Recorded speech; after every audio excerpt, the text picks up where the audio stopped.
Good morning, students.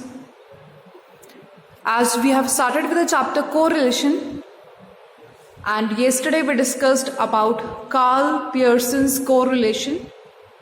He had used three methods to calculate the correlation. First one is direct method, second shortcut method, and the third one is step deviation method. We have already discussed direct method in the yesterday's video. Now today we will discuss the second method, that is the shortcut method.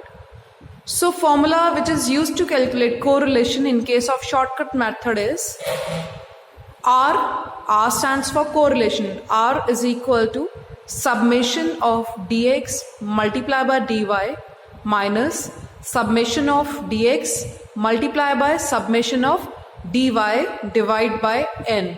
So don't get confused. These are the separate terms. Dx dy means when we have multiplied dx with dy, and in the other part summation of dx into summation of dy means we will be taking the sum of dx and the sum of dy and we will multiply both the items. Clear? Then upon under root of summation of dx square minus summation of dx whole square divided by n is the total number of observations, multiplied by summation of dy square minus summation of dy whole square divided by n. So this method, these formulas you would be more familiar while you practice. Taking one illustration, we are given with the price and supply. You can assume price as x and supply as y. So firstly we will find out dx. What is dx? It is deviations which are taken from assumed mean. We have assumed a value. I have taken a middle value as 8 and I have assumed that value. So dx is equal to x minus a, where a stands for assumed mean. So we will be subtracting these two items. 4 minus 8 is equal to minus 4. Then 6 minus 8 is equal to minus 2. So what are we doing? We are subtracting these values. This is x and we are subtracting from assumed mean. Clear? So then 6 minus 8, it is minus 2. 8 minus 8, 0. 15 minus 8, 7. 20 minus 8 is 12. Clear? Similarly, we will find the dx square. Squaring it up, minus 4 square is 16. Minus 2 square 4. So we have to calculate the sum total of these values.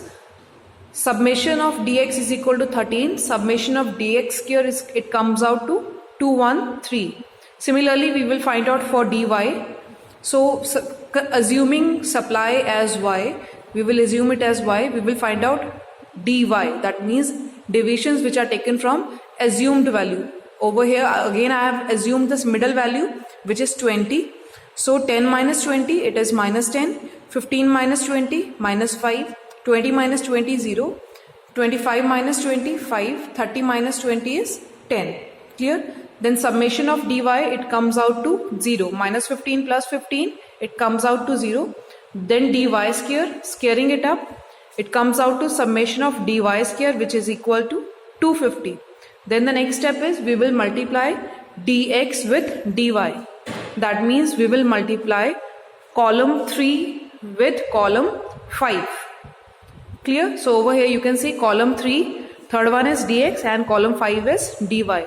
So multiplying these two values, minus 4 multiplied by minus 10, it comes out to 40. Minus 2 multiplied by minus 5, it comes out to 10. Then 0. 7 5s are 35. 12 10s are 120. So summation of dx and dy, it comes out to 205. So then we will be substituting these values in the formula which we have. So r is equal to dx square is 205 minus summation of dx multiplied by summation of dy, that we have already calculated. It is so dx dy is 205 minus summation of dx, it is 13. Summation of dy, it is 0. So 13 minus 0 divided by 5, n is 5. Total number of observations are 5. Divide by under root of dx square. Summation of dx square is 213. So 213 minus 13 by 5 whole square multiply by 250 multiply by 250 minus 0 whole square divide by 5. So when we solve these values, we are able to get the value of R is equal to 0.97. So don't forget, we have to write the degree of correlation as well.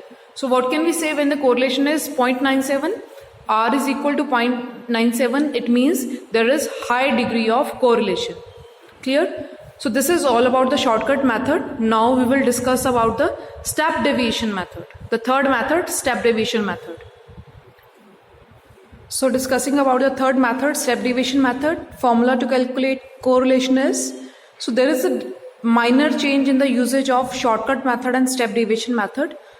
The difference is you just have to divide it by the common difference. So each values which you are finding like dx, dy, you have to divide that by the common difference. See, this is a difference. So R over here means summation of dx dash multiply by dy dash minus summation of dx dash multiply by summation of dy dash divide by n upon under root of summation of d dash x square minus summation of d dash x divide by n multiply by summation under root of summation of dy dash x square minus summation of dy square divide by n. Clear? So what is, how to have, we have to find the values. Again we are given two commodities, a price, we are given the information about two different things about, that is price and the quantity demanded. Price is in rupees and quantity demanded is in kgs. So again first step is we will assume the middle value and subtract the other values from that, and over here you can find out the common difference. C is the common difference. So what is the difference between 5 and 10? 5. Similarly 10 and 15, again it's 5. So common difference we can say it is 5. So what we have to do is, again we have to subtract it from the assumed value. 5 minus 15 divide by common difference is 5, so divide by 5. It comes out to minus 2. Similarly 10 minus 15 divide by 5, so it comes out to minus 1. Similarly you will do 15 minus 15 divide by 5, it is 0. So 20 minus 15 divide by 5, it is 1, then 2. So this will come out to summation of d dash x. Then you have to square it up.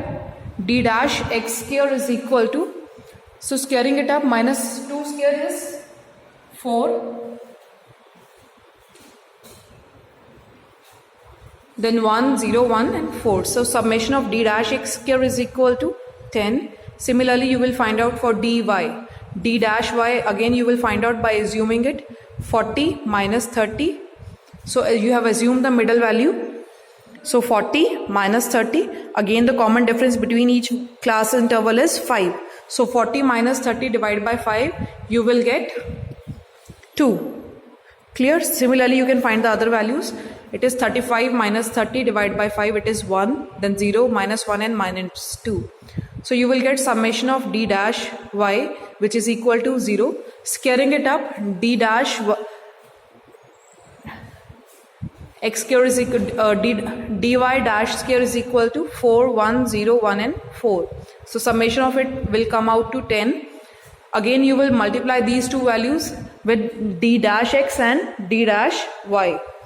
So when you multiply these values, you will multiply column 3 with column 5, which is equal to minus 2 multiply by minus 2 multiply by 2, which is equal to minus 4, minus 1 multiply by 1, minus 1. So you will get the summation of dx dash and dy dash. Clear? Again you will substitute the values. So I have substituted all the values which are required. Clear? So over here I am able to get the R value of R, which is equal to, correlation is equal to minus 1. So what can we state about the correlation over here is R is equal to minus 1. That means there is a perfectly negative correlation. Clear? There is negative correlation between the price and the quantity demanded. So these are the three methods which we have discussed about the Karl Pearson correlation.